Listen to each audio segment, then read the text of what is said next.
Hello student, welcome to our channel SDM history. এখন আমাদের আগামী যে জুন মাসের ইউজিসি নেট এবং ডিসেম্বরের ডব্লিউবি সেট, তো সেখানেতে তোমরা নিজেদেরকে যারা ইউজিসি নেটের জন্য বা ডব্লিউবি সেটের জন্য ইতিহাস বিষয়ে পড়াশোনার জন্য রেডি হয়েছো, বিশেষত কলেজের প্রফেসরি করার জন্য যে নেট এবং সেট পরীক্ষা, তার জন্য যারা টোটালি নিজেদেরকে প্রিপারেশন নিয়েছো, তো তাদের জন্য আমাদের ইতিহাসের চ্যানেল এসডিএম হিস্ট্রি থেকে তোমাদের অবশ্যই শুভেচ্ছা নববর্ষের। এবং সেই সঙ্গে সঙ্গে বলা যে আমাদের চ্যানেল এসডিএম হিস্ট্রিতে দেখো তোমরা তোমাদের ইতিহাসের অংশগুলো নেট বা সেটের জন্য খুবই উপযুক্ত স্টাডি মেটেরিয়াল নিয়ে হাজির হয়েছি। বিগত ভিডিওগুলোতে তোমরা সেগুলোই তার প্রমাণ পেয়েছো, এবং আজকে আমি একটু অন্যভাবে যে আঞ্চলিক ইতিহাসের অংশগুলো সেইগুলো তোমাদের সামনে উপস্থাপন করছি। তো এইটা করতে গিয়ে আমাকে 4 থেকে 5খানা বই ফলো করতে হচ্ছে, এবং তার ভিত্তিতেই আমাকে কোশ্চেনগুলো তৈরি করতে হচ্ছে। দেখো তোমাদের খুবই উপকৃত হবে বলে মনে করি আমি, এবং আমার চ্যানেলে যারা নতুন আছো তাদের বিশেষভাবেই উপকৃত হবে এই হিসাবেই আমি ভিডিওগুলো তৈরি করছি।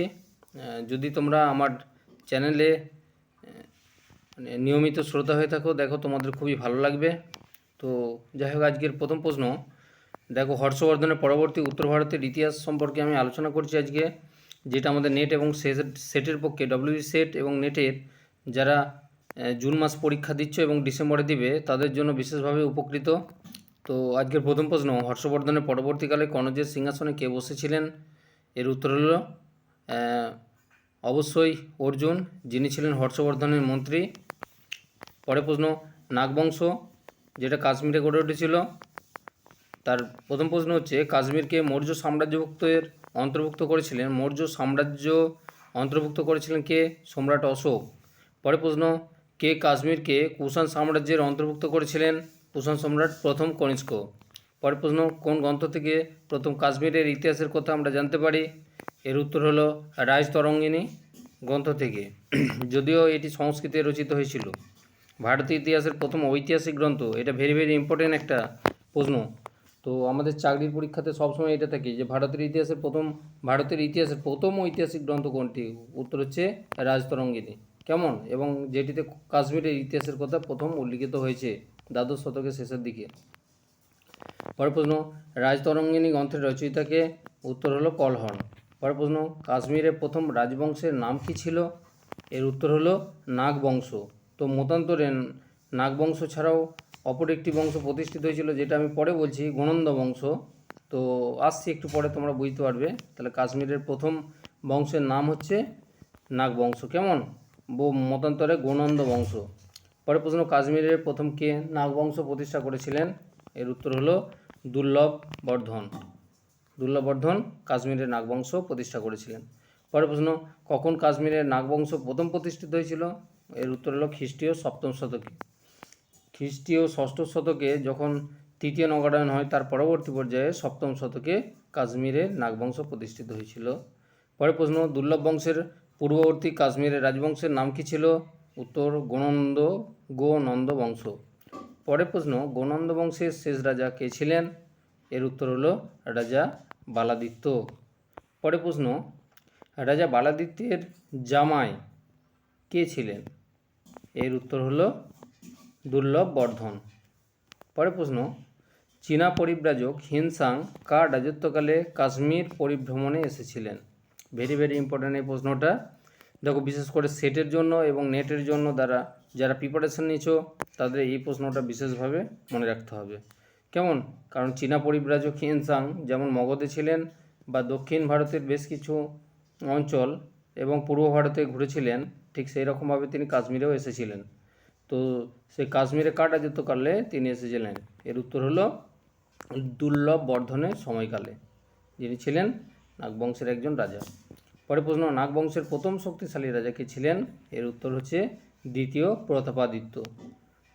তারপরে প্রশ্ন, দ্বিতীয় প্রতাপাদিত্য কার পুত্র ছিলেন?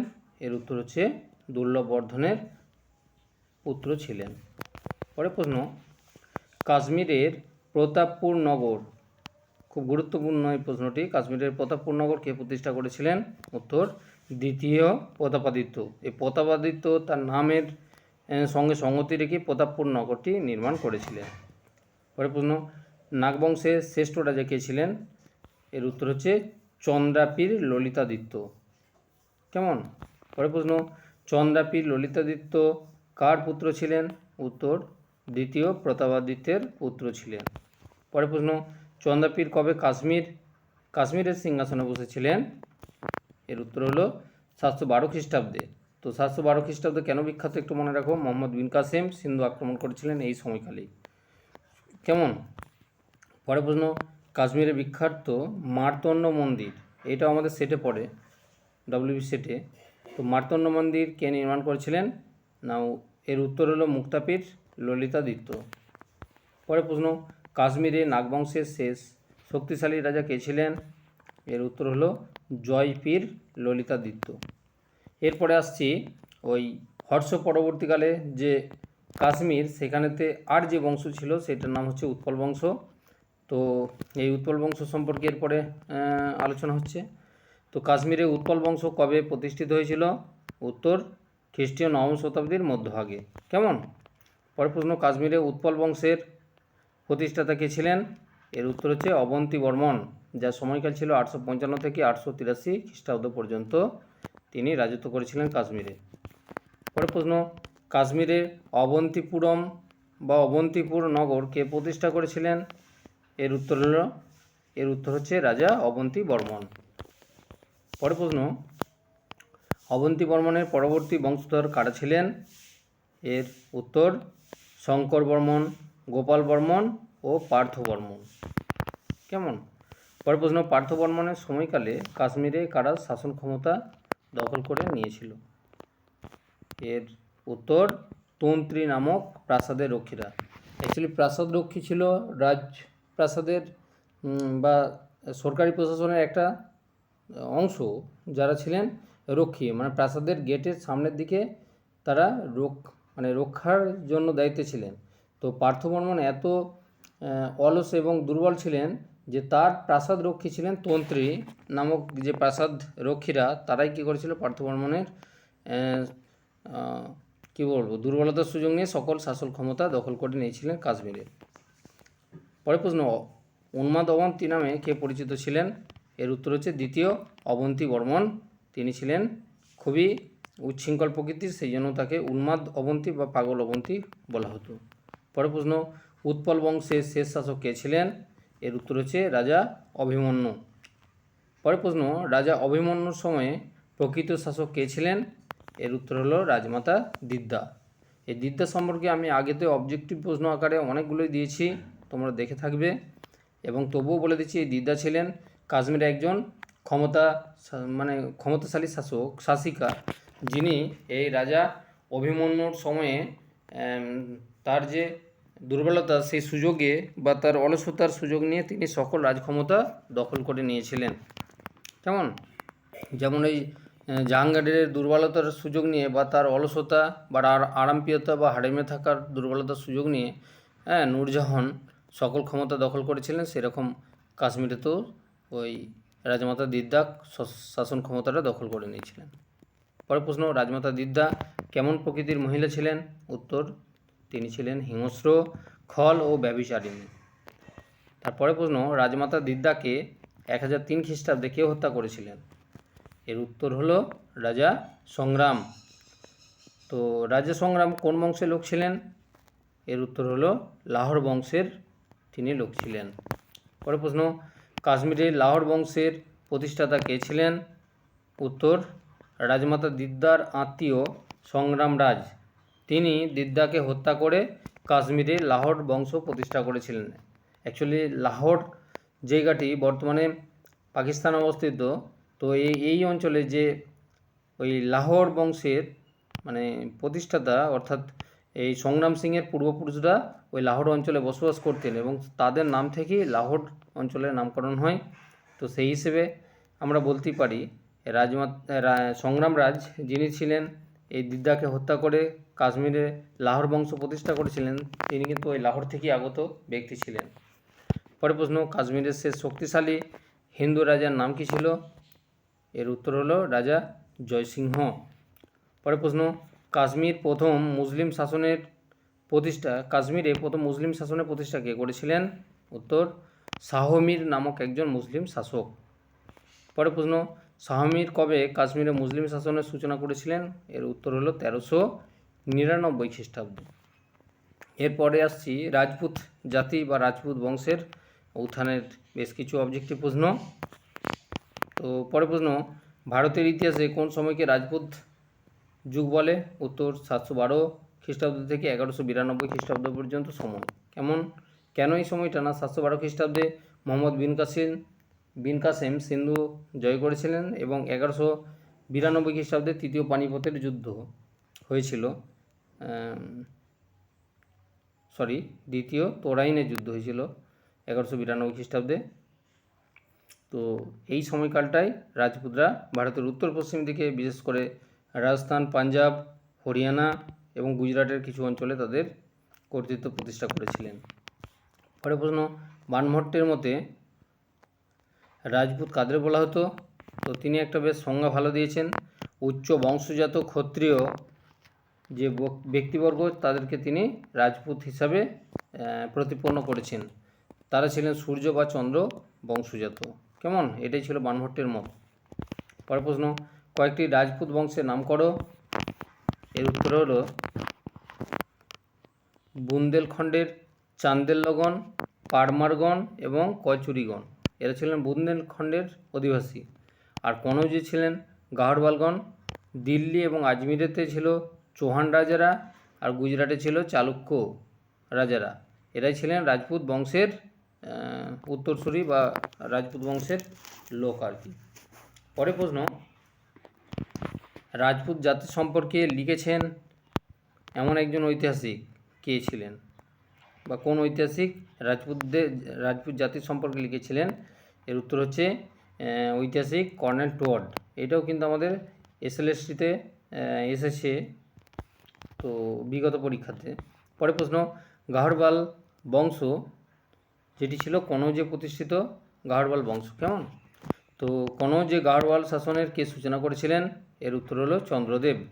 সময়কাল হচ্ছে 1085 খ্রিস্টাব্দে চন্দ্রদেব কনৌজে গাহরওয়াল শাসন সূচনা করেছিলেন।